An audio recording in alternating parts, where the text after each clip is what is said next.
Si vous aimez le mystère, le paranormal, et que vous souhaitez en savoir plus sur les recherches en cours, eh bien restez avec nous sur Fréquence Évasion et découvrons ensemble en compagnie de scientifiques et de témoins les phénomènes que l'on dit surnaturels. Patience, c'est dans une poignée de minutes sur Fréquence Évasion. Fréquence Évasion. Fréquence Évasion. Dans quelques instants, la clé du mystère sur Fréquence Évasion, nous serons en compagnie de Lionel Del. À tout de suite. Vous écoutez Fréquence Évasion, Midi-Pyrénées, Languedoc-Roussillon, Provence, Côte d'Azur. Fréquence Évasion vous informe sur votre région. Que se passe-t-il près de chez vous? Pour le savoir, cliquez sur Région et Office de tourisme. Bon séjour dans le sud. Venez visiter le site Fréquence Évasion, www.fréquenceévasion.com.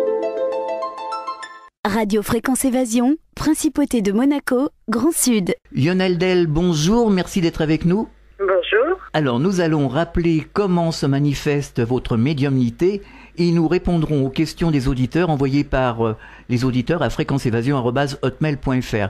Comment se manifeste votre médiumnité? Alors, elle se manifeste un petit peu tous azimuts.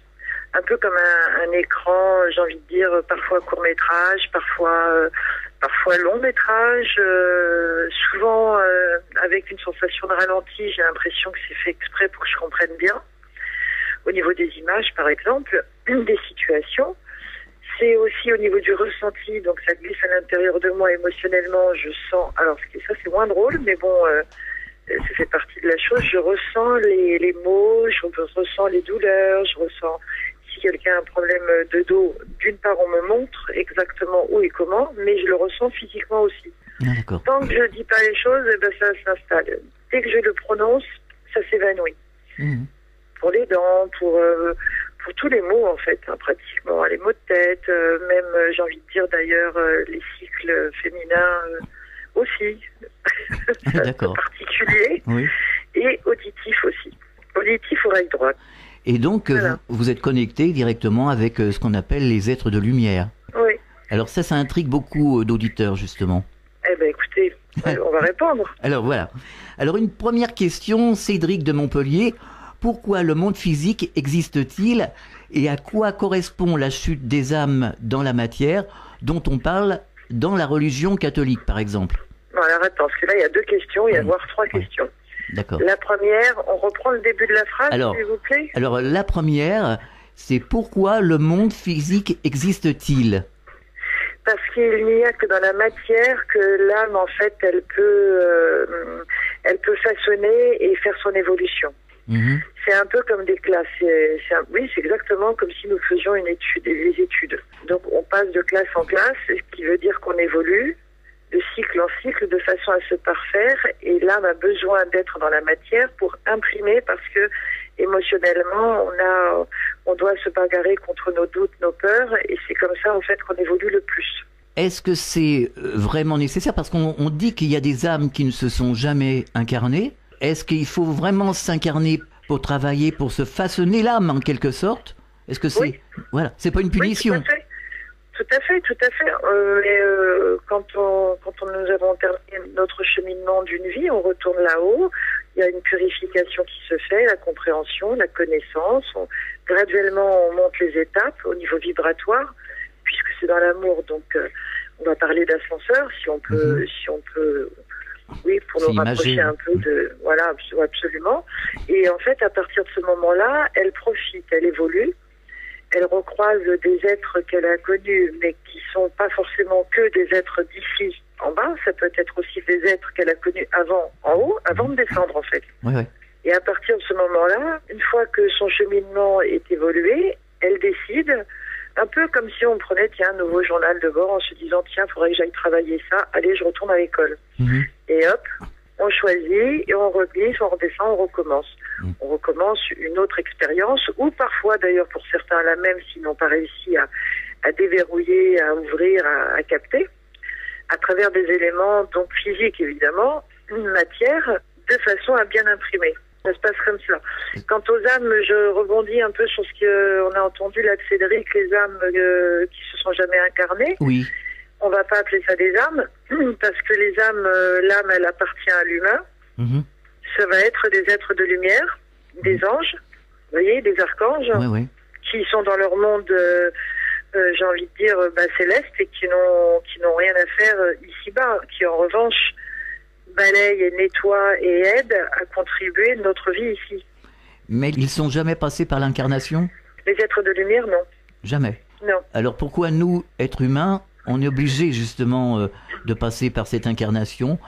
Peut-être qu'on est cancre. Peut-être. Non, c'est parce que tout simplement nous sommes un autre genre. C'est un autre genre. Nous sommes des âmes qui sont vouées à la vie, à l'entre-deux. D'accord. Je ne dis pas que c'est, pour des milliards d'années. Oui. Mais tant que l'âme a besoin de toute façon d'évoluer, eh bien c'est comme ça. Et bien évidemment, c'est pas au bout de 5 vies que ça se résout et que ça se résout complètement à 100%.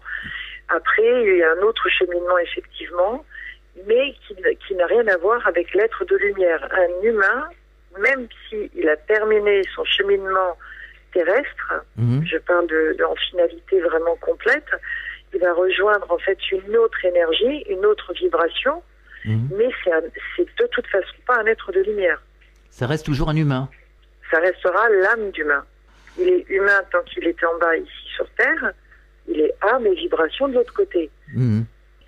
J'ai envie de dire en même temps, quand on regarde un peu la nature, eh bien, il y a des hommes, des femmes, les chiens, les chats, et ce sont des espèces, nous sommes tous des espèces différentes, bien à part entière et différentes, et c'est la même chose de l'autre côté.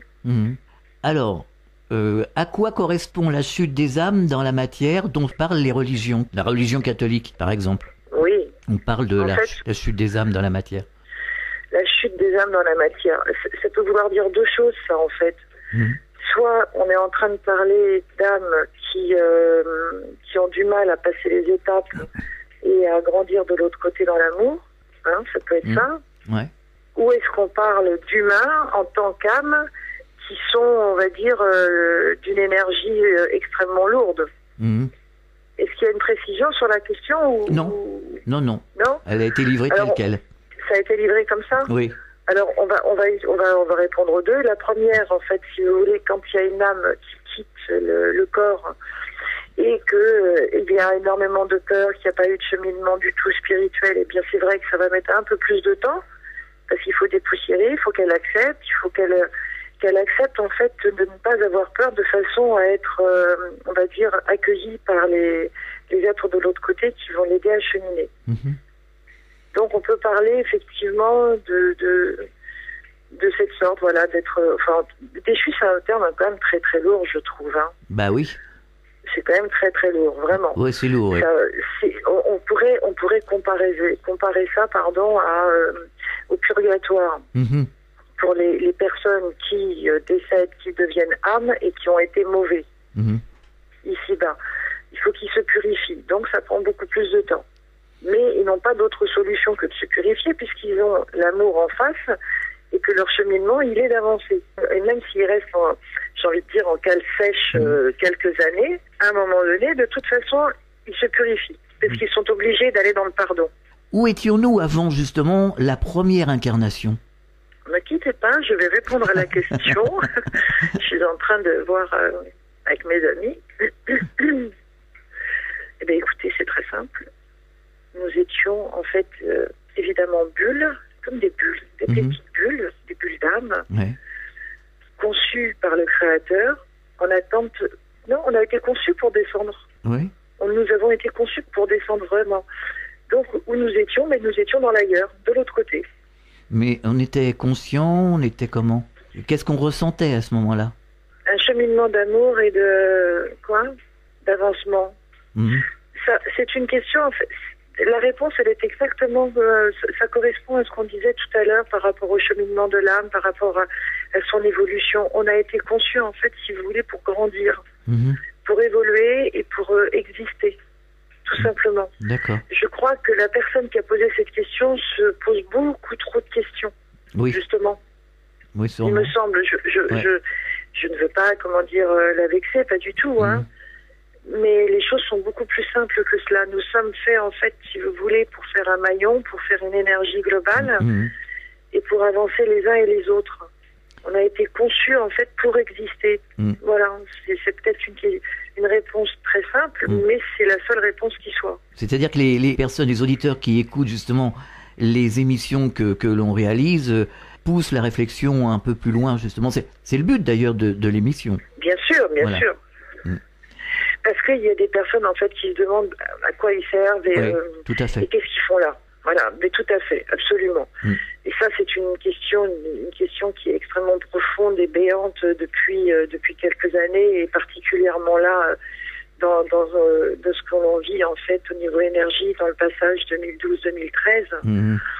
C'est qu'il y a énormément de gens qui se posent cette question, à savoir mais à quoi on sert? Exactement. Mais on sert juste à se faire du bien et à pouvoir apporter un maximum de connaissances et d'amour de l'autre côté pour le partager, aider tous les défunts qui finalement eux-mêmes ont aussi besoin d'aide pour avancer, à évoluer, pour mieux redescendre et grandir. C'est vrai, oui. Mais c'est tout à fait ça. Moi, j'entends ce genre de questions. Je l'ai eu d'ailleurs cette question pas plus tard que ce matin. Et notamment, il y a une autre question aussi, c'est quelle est ma mission? Oui. Qui revient énormément. À la fois, ça me fait sourire, en même temps, ça m'enquiquine, parce qu'on n'a pas une mission. Il y en a On plusieurs. peut en avoir plein. Ouais. On peut avoir vraiment beaucoup. Même dans une seule incarnation, même dans une vie comme celle-ci, Mais on bien peut avoir sûr. plusieurs choses à faire. Mais bien sûr que oui, on peut avoir la mission de mettre des enfants au monde, on peut avoir la mission tout simplement que d'apprendre à s'aimer, à se respecter, on peut avoir la mission. La mission n'est pas, une mission n'est pas seulement que de devenir, je ne sais pas moi, le pape, j'ai envie de dire, ou des choses comme ça, pas du tout. Tout à fait. Ça peut être des missions qui sont peut-être en silence, mais qui sont extrêmement importantes quant à l'évolution de l'âme en elle-même. Et 5 ans, 10 ans plus tard, ça va être une autre mission, vous voyez? Et ça, c'est important que les gens le comprennent. C'est vraiment très important. Vraiment, d'abord pour mieux vivre, déjà, et accepter ce qu'ils doivent ressentir sur le moment. Parce qu'à force de se poser cette question-là particulièrement, eh bien, ils finissent par ne plus être en lien avec ce qui se produit autour d'eux maintenant, sur le moment. Et ils passent à côté de choses importantes. Alors une autre question, Stéphane de Clermont-Ferrand. Est-ce que le monde physique, dans sa globalité, comporte plusieurs plans vibratoires à l'image du monde spirituel? C'est un auditeur qui a entendu l'émission de Anne Givaudan. Voilà. D'accord. Oui. Alors, est-ce qu'il y a plusieurs plans vibratoires au niveau humain? On est d'accord? Au niveau du monde physique, hein? Oui, au niveau du monde humain. À l'image du monde spirituel. Comme le monde spirituel a plusieurs plans vibratoires, est-ce que le monde physique a lui aussi plusieurs plans? Oui, absolument. Absolument, tout à fait. Oui.